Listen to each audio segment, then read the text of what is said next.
Maurice, yes, it is an honor to be invited one more time to be on your program. I'm honored, and I hope that our exchange of views tonight will be of benefit to our viewing audience. I would like to begin by pointing out that this is not the first Arab Spring. No, that there was another Arab Spring about 100 years ago. And there's a remarkable similarity between the two Arab Springs. Both of them were engineered by the same Anglo-American Western Alliance. Both of them had the same objective of advancing the Zionist agenda to further the cause of a Euro state of Israel, which would eventually become a ruling state. In that first Arab Spring, remember that the Ottoman Islamic Empire, which had served Western Europe very faithfully, while plunging a bloody knife for almost 600 years into Eastern Europe, what the Quran refers to as Room, that Ottoman Islamic Empire, which had served the cause of Western Europe so faithfully for almost 500-600 years, was dismantled. And in its place came pro-Western Arab rulers. For example, in Arabia, the Saudi regime came to power with a very faithful agenda of aligning themselves with the Anglo-American alliance, the Zionist alliance. Similarly, in other parts of the Arab world that were parts of the Ottoman Empire, pro-Western rulers were all put in place.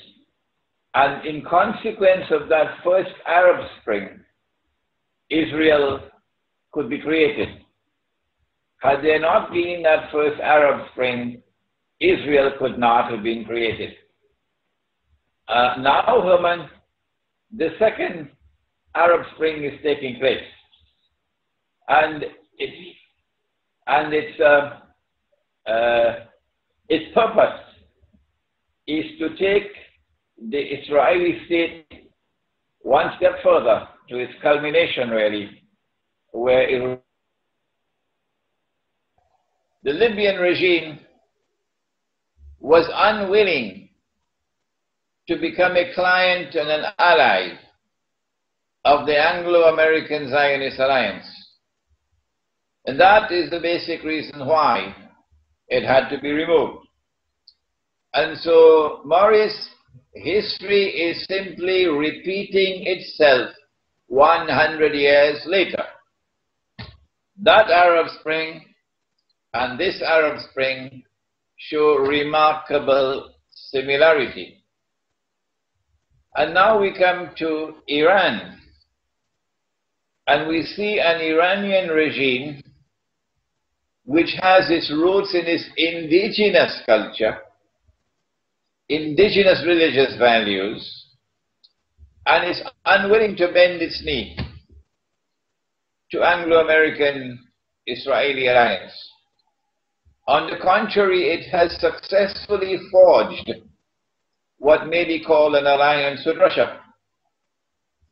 And therefore it has to be punished and it has to be removed. So we don't need any sophisticated political analysis to understand what's happening today. In the case of Bahrain, Saudi Arabia was not willing to allow the Arab Spring to reach Arabia. So Saudi Arabia moved swiftly to cut off all possible demonstrations that could endanger the regime. And Saudi Arabia was not willing to allow the Arab Spring to reach to Bahrain. And so Saudi Arabia intervened And my understanding is that they also paid for Pakistani mercenaries, as usual, mercenaries, they paid for it, to go into Bahrain and to prop up the monarchy in Bahrain, which happens to be Sunni. But it's not so much Sunni-Shia conflict in Bahrain. No. Because the regime is there because of lust for power. Whether it was Sunni or whether it was any other religious affiliation, it is its lust for power. So we cannot blame the Sunni creed for the behavior of the regime in Bahrain. And they have used their power to oppress the Shia majority. Barbarous oppression in Bahrain.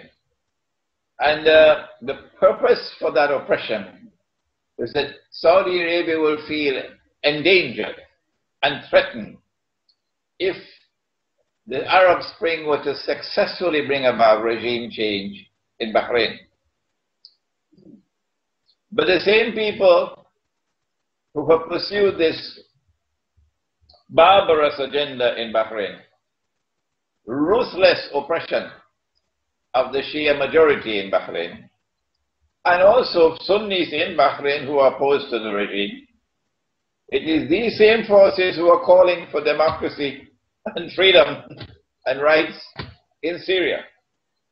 But it is clear that those who are now, the rump which is now left, that is fighting in Syria against the regime, have to be described, and there is no better word to describe them, than terrorists.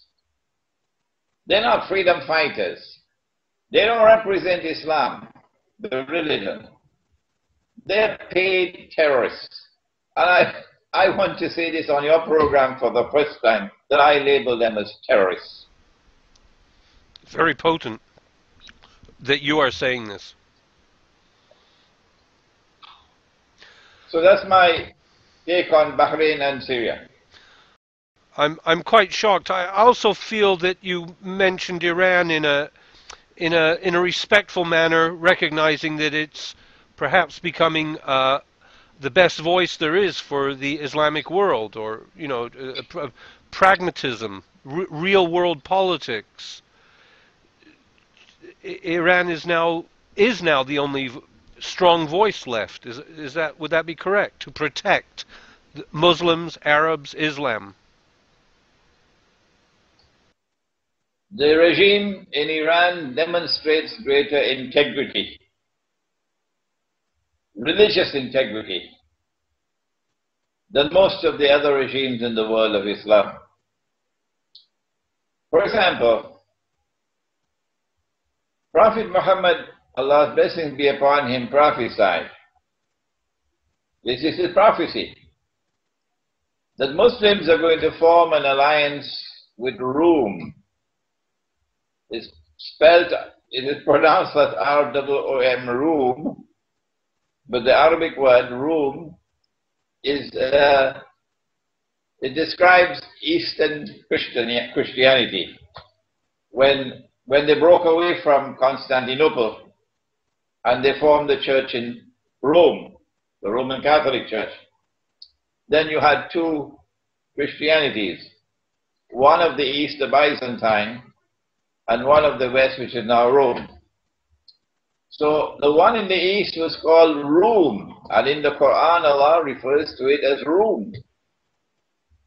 And when Muslims conquered Constantinople in a conquest which was largely shameful and embarrassing for Islam, when they conquered Constantinople, then Rome was transferred to Moscow.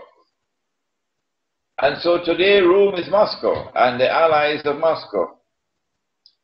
So the Prophet prophesied that we Muslims will make an alliance with Rome. Today, who is making an alliance with Rome? Who is showing religious integrity? It's not Saudi Arabia, which is allied with the Anglo-American Zionist alliance. Rather, it is Iran. Yeah. And now Pakistan finally, since the sword is at its throat now, because India is lusting to attack from the east, and NATO is preparing to attack from Afghanistan to destroy Pakistan's nuclear plants and nuclear weapons, and to break up Pakistan into bits and pieces. That's their plan. Now that the Pakistani regime has realized that the moment of truth has now arrived after all these years of foolishness, now they're trying to build closer ties with Russia. Personally, I think it's too late now for them to do that. When Israel launches her attacks that we all know are going to be launched shortly, within the next few months, I believe, the impact on Turkey is going to be very interesting. There is considerable resentment amongst Turkish Muslims of the behavior of the Turkish government and the Turkish military in what happened in Libya and what is now happening in Syria. And so I am anticipating that once Israel comes out from behind the curtain and launches her wars, that is going to provoke eventually civil war in Turkey. And that civil war in Turkey, I may have mentioned this to you in my last interview, that civil war in Turkey will lead to the strengthening of the alliance with Rome, with Russia. And your viewing audience, Morris, would be fascinated to learn that Prophet Muhammad also prophesied that Constantinople would be conquered. And he praised the army that will conquer Constantinople. And he praised the military leader of that army. Now, Constantinople was conquered in the 15th century by the Ottoman Turks. And most of the world of Islam came to the conclusion that that was a fulfillment of that prophecy. But it was not. It was not. I'll tell you why. Number one, the Ottoman armed force that conquered Constantinople was comprised of three different units. One were the volunteers who actually joined the army for looting. And the second were the well-trained armed forces of all different parts of the Ottoman Empire. But then there was a third unit, and that was the elite unit, the best trained of all. And they were called the Janissaries. Do you know who they were comprised of? No. It is one of the most shameful chapters of Muslim history. That what the Ottomans did was that all the territories of Eastern Europe that they defeated, they would seize Christian children from their parents and then convert these Christian children to Islam by force. And then train these boys, give them the best possible training and education, and they became the personal army of the Ottoman Sultan. And these are the ones who fought to conquer Constantinople. That army could not be an army that could be praised by Prophet Muhammad. The second point I want to mention is, when that Ottoman army conquered Constantinople, guess what they did? The first thing they did. The Sultan took the pride of the Christian world, Hagia Sophia, the cathedral that was built by Justinian, and which for 1,000 years had remained the premier cathedral of the Christian world, Hagia Sophia, otherwise known as Hagia Sophia. And he converted it to a masjid, or a mosque. It was an act, a shameful, sinful act, unprecedented in our history. And so he could not be the leader to be praised by the Prophet. I could go on more than this. Well, the point is clear. Please. The conquest of Constantinople is still to take place.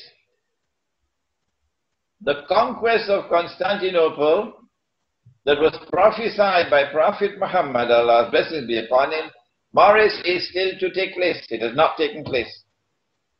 And I'm saying to you tonight that that conquest which is coming is meant to take the city of Istanbul out of NATO, to no longer be a NATO city. And Turkey will no longer be a part of NATO. And that struggle to take Turkey and Istanbul out of NATO cannot succeed without an alliance with the Eastern Christians. And so Iran is on the right path in forging her alliance with Russia. Yes, we're all looking to Russia more and more and more to stop the imperialist onslaught, which revolves around a lot of pain and killing of innocent people, defenseless people. I've kind of questioned what the imperialists are really. We know that they like resources and to manage the economies, but is assimilation a goal of Western imperialism, of NATO? To import people, to create refugees and create multicultural societies throughout the Western world, Europe and America? Is this a policy of NATO's conquest? Because the countries that are targeted, North Korea, Libya, Syria, Iran, they are all indigenous people. They are not multicultural societies. They are not societies where it is easy to get citizenship. And these are the societies that are our enemies. So I'm asking you if you can see a social engineering need for assimilation enforced. There is a racial agenda in modern Western civilization. Western Europe was not racist until Western Europe was infected with a certain virus that transformed it into Western civilization. It used to be a Christian world, Christendom. And then Christendom was dismantled. And in its place came this mysterious new actor on the stage of history, namely modern Western civilization. And modern Western civilization came on the stage of history with a very virulent racist agenda.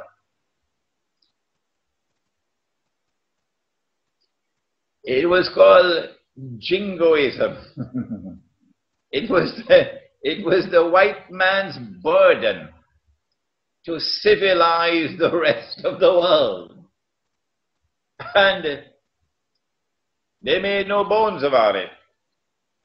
But all the rest of mankind have to become copycats of the modern West. You must eat the way we eat. It is uncivilized, Morris, to eat with your hands and with your fingers. All people ate with their fingers. This is divinely constructed cutlery. But no, eating with your fingers is uncivilized. And you must now eat the way we eat, otherwise you will not be considered to be a civilized human being. You must dress the way we dress. You must no longer maintain your own native way of dress.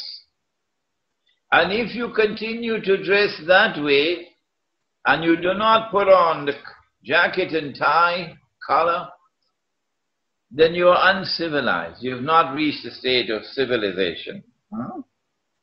And finally, you must worship the God that we worship. And the God that they worship, for all intents and purposes, Morris, was a white man. Yes. So all of mankind must follow not the Eastern Christian, but the Western Christian, the one from the Vatican. And so this racist agenda was imposed upon mankind. We saw it flourishing in North America, where the indigenous Indians were considered to be less than cockroaches. They were not human beings. We saw it flourishing in Africa. The slave trade before the West came was something bad, yes, but that slave trade was not as horrible as the slave trade as it came from the Western world. And the primitive peoples of the world, around the world, people who live the primitive way of life, all over the world, in Australia, in New Zealand, in Canada. Now you see those who yesterday were people who lived so beautifully in harmony with nature, who had such good health that they could go into a river and catch a fish with their own hands. And now you see these people in blue jeans eating McDonald's hamburgers and drinking whiskey. This racist agenda has been a part of the modern West from day one, but it was not a part of Christendom. And so I think the time has come for the historian to ask, from whence has come this virus which attacked Western Europe, but not Eastern Europe? Western Europe, but not Eastern Europe. And so what I see is history repeating itself. That at this stage they're simply moving to the culmination of an agenda that they've been pursuing all these years, for the last few hundred years. This is my historian's take on the subject. Well, it seems reasonable, it seems logical that we are seeing something that is a continuation of the conquest of America, of Australia, of the importing and transporting of slaves. We are still in the same modus operandus. It's not a shock. This is nothing new, what is going on today, the bombing and conquest of impoverished nations. Sheikh Imran Hussein, I've been told that you have been referred to as a Sufi, and I would like it if you could explain what this word means. It's nothing new. The Jew, the Christian, the Muslim, the Hindu, the Buddhist are all familiar with that part of the religious way of life which may be described, for want of a better word, as the spiritual life. The spiritual life is one which commences with moral purification. All of us will commit sin. None is without sin. But we make a distinction between big sins and little sins. Little sins none of us can avoid. And the Quran speaks about it. Lamam, minor sins. But if you have major sins, major defects in your conduct, then that's it, you cannot pursue the spiritual path. Amongst the major sins would be to worship other than the one God, to oppress others by lending money on interest, for example, or by transaction based on deception through which you rip off people, like your modern paper money, or by committing acts of adultery, fornication, because in adultery and in fornication you are destroying the family. You're destroying the life of a child. You're destroying a home. That's why adultery and fornication is a major sin. It's not just a few moments of lust. It's more than that. It's the destruction of the family. So these major sins stand in the way. And when you live a life of moral rectitude, and you're away from the major sins, even if you still have some minor sins, it does not matter. You're on the path. You can now pursue spiritual growth. And spiritual growth is realized when when light enters the heart. Light. Every religion knows about this. Judaism has created great spiritual luminaries. Christianity has created great spiritual luminaries. Hinduism has done the same thing. Buddhism has done the same thing. It's nothing new. But there are stages to spiritual growth. When you get a little bit of light in the heart, then the internal eye can see. Those who today control power in the world are people with masters and PhDs in deception. One of the acts of deception is, of course, called false flag terrorism. And if you do not have internal sight, you will be taken for a ride. And you will make your judgment based on appearance.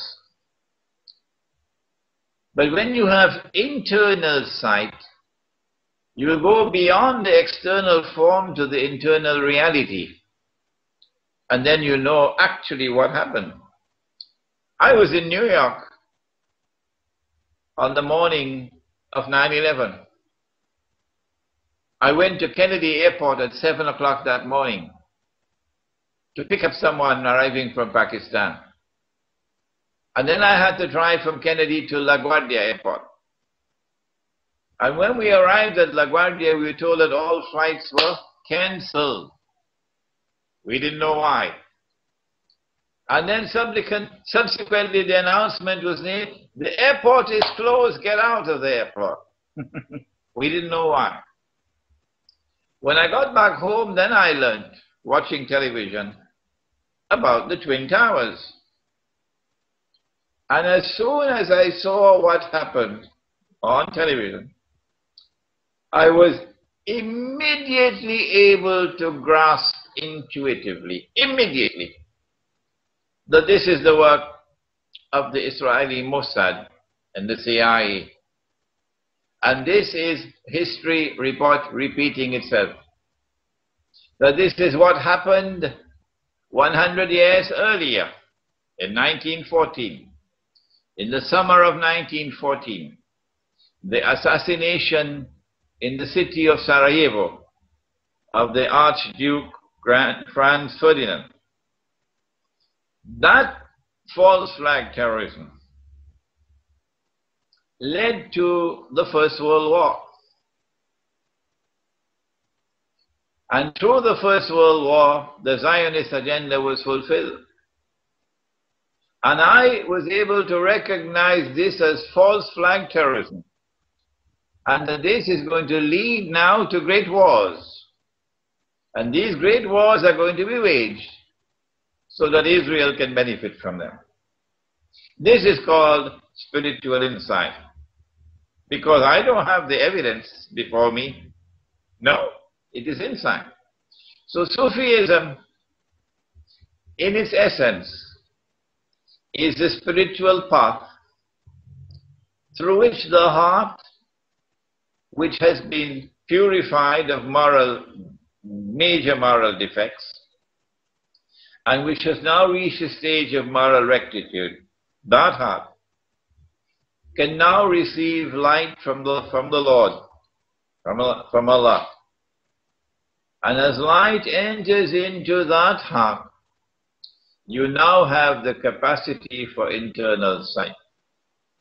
The scriptures all speak the same words, that there are those who have eyes and yet do not see. There are those who have ears and yet do not hear. There are those who have hearts and yet do not understand. They're just like cattle. This is epistemology. And so, when you pursue the path of Sufism or Tasawwuf, it should lead you and give you the capacity eventually to recognize the modern monetary system of bogus and fraudulent paper currency and the even more dangerous electronic money that is coming. You should be able to call a spade, recognize it as a spade. The tragedy of the age in which we now live, Maurice, is that even those who call themselves Sufis cannot recognize the reality of the world today. Something has gone wrong with the methodology of the spiritual quest. Yeah. It's the feeling of powerlessness. I'd like to comment on the comment you made of false flags. They were documented false flags in Egypt and Iraq of Jews, Israelis, making the Jews go to Israel by putting off bombs and blaming the Arabs for doing this when it was Jews that were caught red-handed on occasion. But in a similar manner, we see 9/11, and I would imagine most people in America or in the world believe it was a false flag, but everyone seems so powerless now. Nobody is able to really do anything, and the internet, I work with it, but in a way it's our enemy. It's stopping people really going out and protesting, No, it's not correct to say that we are powerless and we're doing nothing, we cannot do nothing. I think it was just hours ago, maybe yesterday, that the Chief of Staff of the Russian Armed Forces made a declaration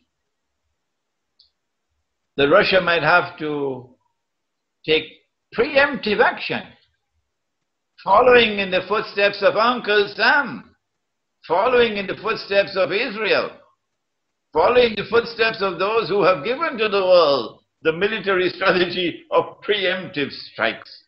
It was a beautiful statement from the Russian Chief of Staff that we might have to take a preemptive strike if you continue making a ring around us, a missile ring which we perceive to be endangering our security. Israel is saying that the development of nuclear power in Iran threatens Israel's security.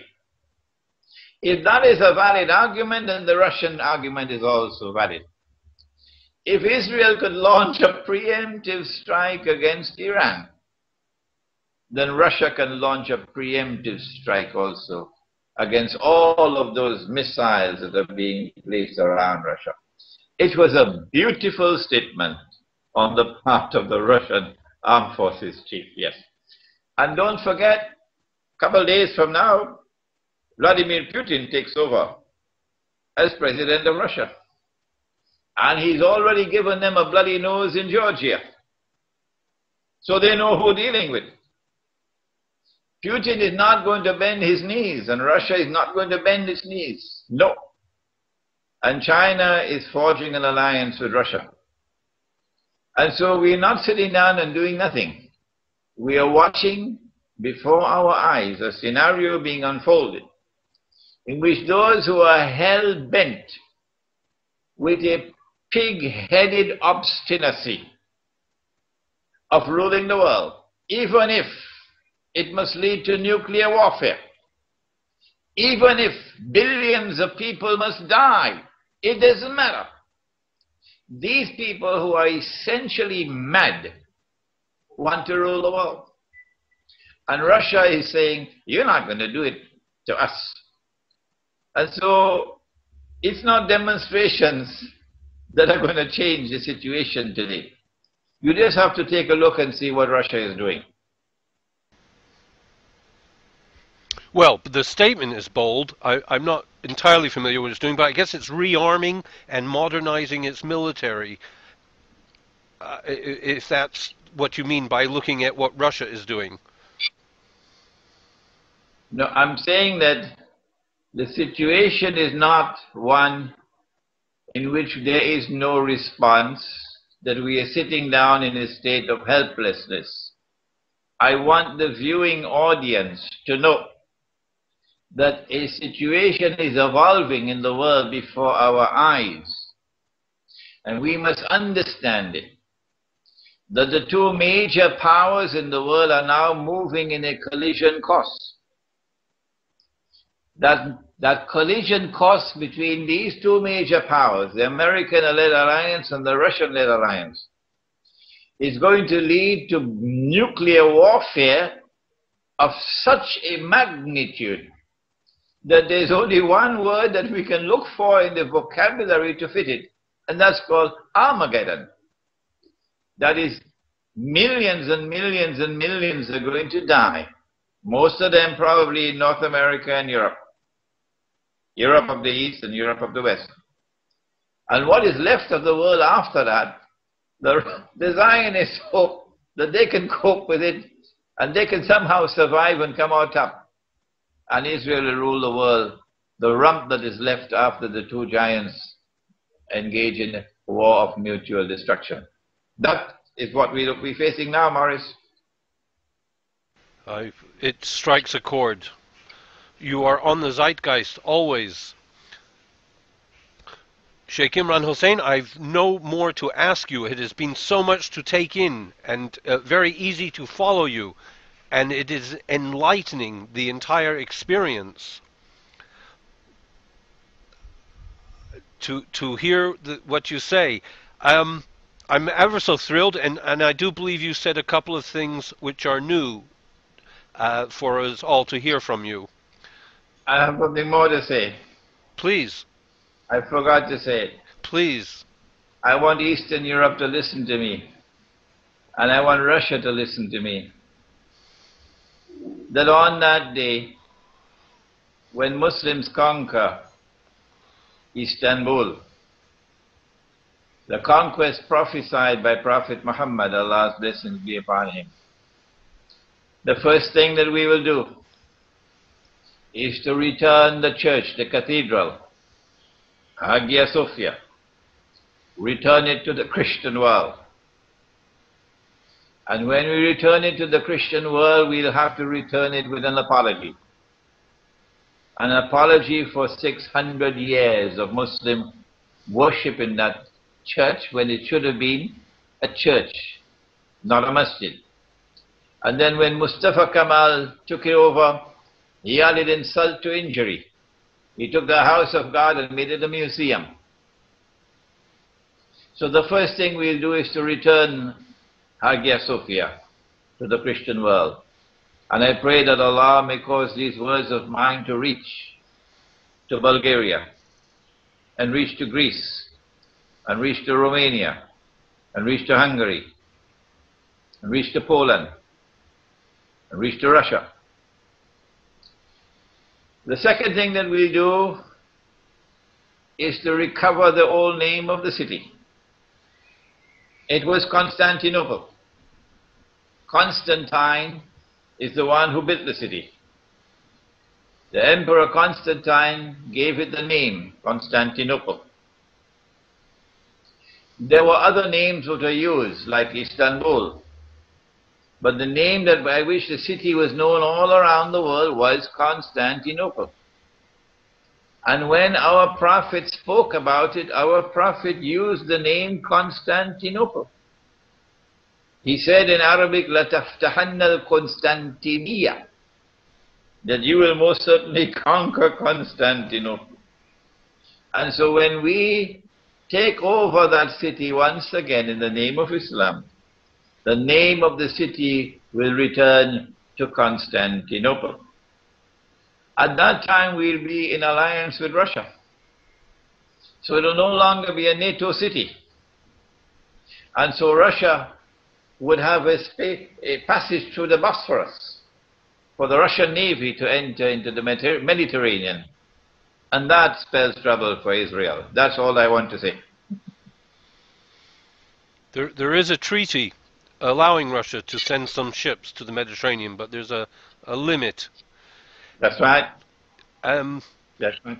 Well, I hope some Israelis will look at what you have said as well, and maybe think about what's going on. Oh, there are some Israelis. There are some Israelis who are waking up.